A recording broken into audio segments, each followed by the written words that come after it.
Mga katrops, welcome back ulit kayo sa aking channel Sports React PH at ngayon na ay pag-uusapan natin ang sinabi ni Shai Gilgeous-Alexander matapos maagang malaglag ang Canada sa Paris Olympics. Pag-uusapan na rin nga natin ngayon dito sa ating panibagong video ang balitang pumirma na nga daw po ngayon ng kontrata si Lauri Markkanen.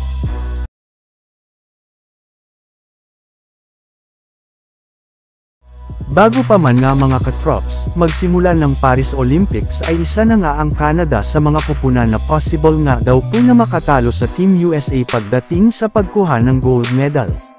Ngunit sa hindi nga inaasahan, kahit man nga hindi pa nila nakakalaban ang Team USA ay maaga na nga sila ditong nalaglag matapos silang matalo sa kanilang game laban sa France kagabi. At pagkatapos nga ng kanilang pagkatalo ay hindi napigilan pa ng kanilang superstar na si Shai Gilgeous-Alexander na madismaya sa kanya sa sarili at sa kanilang buong kupunan.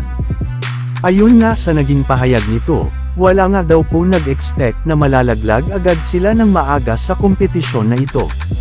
Ngunit hindi rin naman nga siya nabigla na nangyari ito since hindi nga daw po nila na-earned ang kanilang pagkapanalo bunsod ng kanilang mga nagawang pagkakamali sa kanilang naging laro.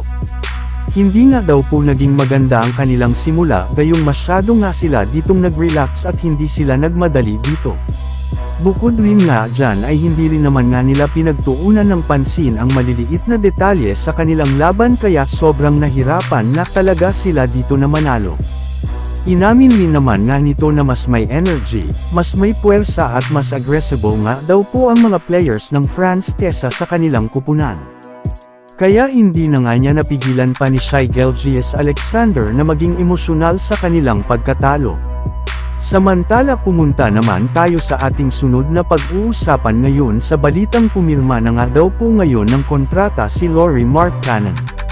Kagaya nga mga katrops, nang naibalita ko sa inyo may mga bagong target pairing nga po ngayon ng Los Angeles Lakers ngayong off-season sa isang trade kagaya na lamang nina Anthony Simons ng Portland Trail Blazers, Cameron Johnson at Dorian Finney-Smith ng Brooklyn Nets at si Wendell Carter Jr. ng Orlando Magic na pare-pareho ng balak rin namang e-trade ng kanilang mga team ngayong off-season.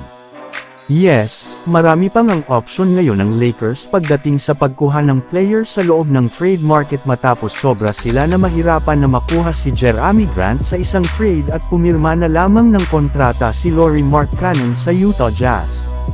Yes, hindi nga po kayo nagkakamali sa inyong narinig, nagkasundo na nga ang kampo ni Markkanen ang front office ng Jazz na pipirma na siya ng long-term massive contract sa kanilang team sa mga susunod na araw kaya maging ang Los Angeles Lakers nga po ay wala na rin namang pag-asa sa kanya.